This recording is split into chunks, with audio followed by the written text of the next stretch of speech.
July is almost here and it is bringing the heat. Hot today with more storms tonight. That's the stormy truth for summer in Colorado. Thanks so much for joining us this evening. I'm Mark Salinger.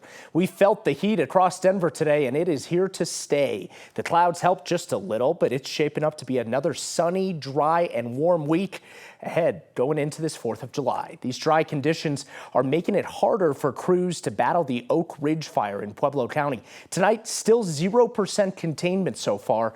It's grown to almost 1,200 acres or just under 2 square miles. Right now, more than 480 firefighters are battling the flames. Evacuation orders still in place in some areas, as well as pre-evacuation notices as well. People who are facing those pre-evacuation orders have been on edge now for more than a week. One Colorado native lives only a mile away from where the flames are right now. He's documented the growth since the beginning. Eric Bach says he's ready to evacuate his home if needed. He knows how quickly a fire can change direction. Firefighters say the flames are so intense in part because this part of the state, this area, hasn't had a fire in about 100 years. Even though it's been tough to battle, they say those firefighters are doing the best that they can, and it can be a good thing for the forest in the long run if they can get it under control. Fire can be good for the forest. And so having a little bit of fire, if it's on our terms, is a really positive thing. And so, we would love to get to a point where we can kind of introduce that type of burn to the area and make sure it's healthy for long term to come. But the work continues this evening. About 20 properties still in the evacuation radius, but most are second homes. Luckily, no structures have been lost so far.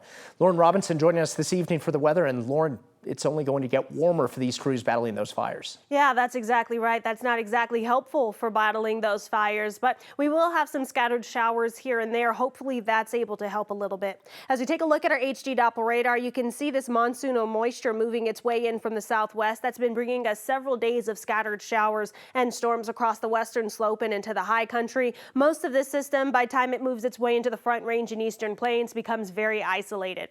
We've been monitoring one stronger storm that did have severe thunderstorm warnings attached to it. Those have been allowed to expire, but still a pretty strong storm pushing its way across eastern portions of I-70 from Lyman through Flagler, making its way through areas like Burlington, even into Kit Carson and Eads, and up Ray across northern portions of the storm. We're also watching some scattered showers and storms north of the Denver metro area, pushing through northern portions of the urban corridor here. These showers and storms are a bit more scattered, less severe, but we're still looking for some quick downpours, lots of lightning and thunder involved. Coming up in my full 7-day forecast, we're going to talk more about these spotty storms, and we have another round of scattered showers and storms in store for tomorrow, plus that 4th of July forecast. All of those details for you just ahead.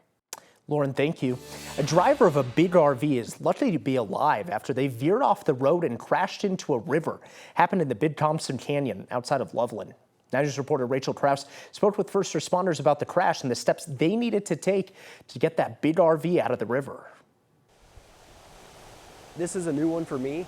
I have not seen an RV of that size in the river. Big Thompson Canyon's known for its rushing water, its rocky views.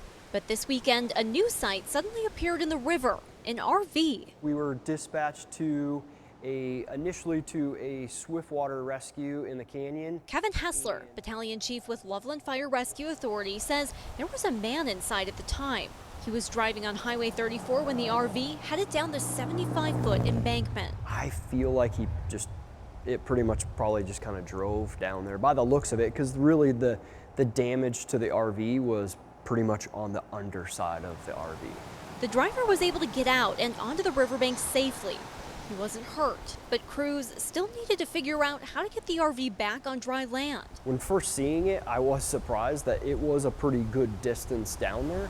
Loveland Fire says it took them about 3 hours to get the RV from the river back onto the roadway. The steep grade and the high water in the river making things tricky. So we utilized swiftwater rescue personnel to be able to get in the water and assist the tow operations to get the vehicle out. Inch by inch, they slowly towed it out. No word yet on why that camper ended up camping out in the river. CSP says they're now investigating the cause of the crash. Hessler says, while rare, it does happen. Sometimes a car or truck goes off the road, usually because of bad weather. The biggest thing while traveling up our canyon is just to pay attention to the road. It is a beautiful drive up the canyon, and you still need to pay attention. State Patrol says the driver is cooperating with their investigation.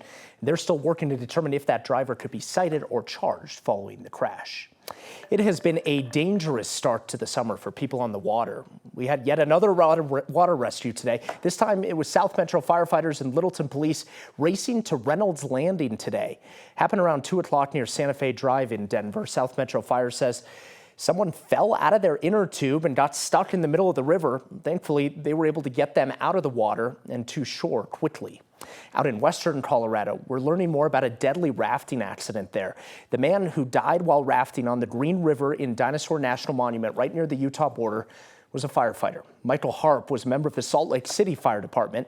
The department says he was a second-generation firefighter and was with the department for 27 years. He was deployed to Ground Zero on 9/11. This time he was part of a private group rafting on the Green River on Thursday. When the raft got pinned to a rock, Harp got trapped underneath it, then lost his life jacket and drifted away. Crews found his body on Friday. With water running high right now, first responders warn it's always safer to go with a guided raft group if you're going to get out on the water. This week, a new round of laws take effect in Colorado. 11 bills were passed by the state legislature last session. Buckle up, there are a lot. Here's some of them, though. One is a new law that limits where people can carry guns within the state. People won't be allowed to carry guns in what's called sensitive spaces, places like schools, courthouses, the state capitol. Anyone caught would face a $250 fine and misdemeanor. This does not obviously apply for security or police officers. Another law, the residential occupancy limits bill, will ban local governments from limiting the number of people who can live under one roof. Before, local government could set those limits if people weren't related to each other, even if they were in a really big house. The new law does have a few exceptions surrounding fire code, health and safety standards, stuff like that. And another law hopes to help the environment by banning the sale of certain pesticides that can kill bees. Supporters hope this will help bee populations, which have been declining recently, partly because of pesticide use.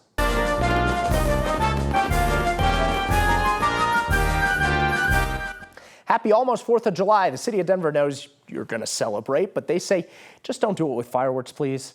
All types of fireworks are illegal in Denver, including sparklers and poppers, and yet everything else as well. If you get caught, could end up with a $999 fine.